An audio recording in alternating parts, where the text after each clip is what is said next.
الاستاذ محمد سراج الدين عضو مجلس اداره النادي الاهلي بيكتب بوستات من امبارح وكلام احنا مش عارفين هو يقصد بيهم مين. انا هتفاجئ يعني وهعمل نفسي مش عارف هو يقصد مين، وانتوا اما تقولوا هتفاجئ. تمام اوكي؟ طالعين نعرض عليكم الكلام ده عشان نوصل مع بعض، او انتوا تقولوا لي هو يقصد مين بالكلام ده. كتب في الاول بوست بيقول فيه: بلغني ان في واحد عبيط ومختل وعليه حكم حبس هارب منه، شتمني من شويه على القناه العره اللي يملكها، واعلن انه رفع عليا قضيه، وسبب القضيه ان اهلاويتي مجنناني وبهاجم ناس كتير مهمه وكده. طيب يا سيد مرمطه دلدول، انا هاجمت الناس دي قبل كده عشان مبدا واسباب كتير قوي، مش جنان مع نفسي كده ولا حاجه. هل بالمنطق مش هقدر اهاجمك انت مثلا وانت يا دوب دلدول للناس دي وشخصيه نكره وتافهه وبتاع كل الموائد وملكش مبدا؟ ما تبقاش عبيط وغبي كمان. طيب وكده كده في بلاغ هيتقدم فيك صباحا على الفيديو ده. يا ترى الاستاذ محمد يقصد مين بكلامه ده؟ هستنى منكم الرد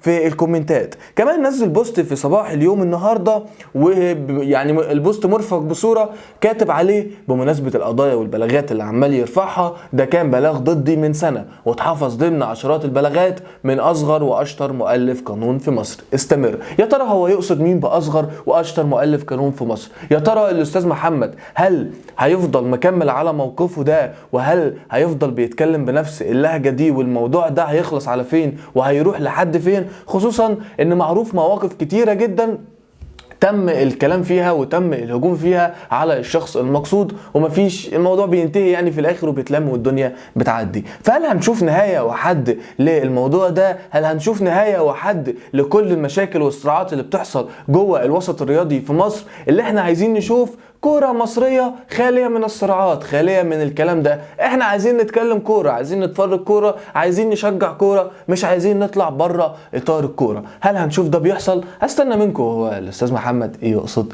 مين في الكومنتات. صح، انا هتفاجئ يعني وهعمل نفسي مش عارف هو يقصد مين، وانتم ما تقولوا هتفاجئ. تمام اوكي؟ سلام.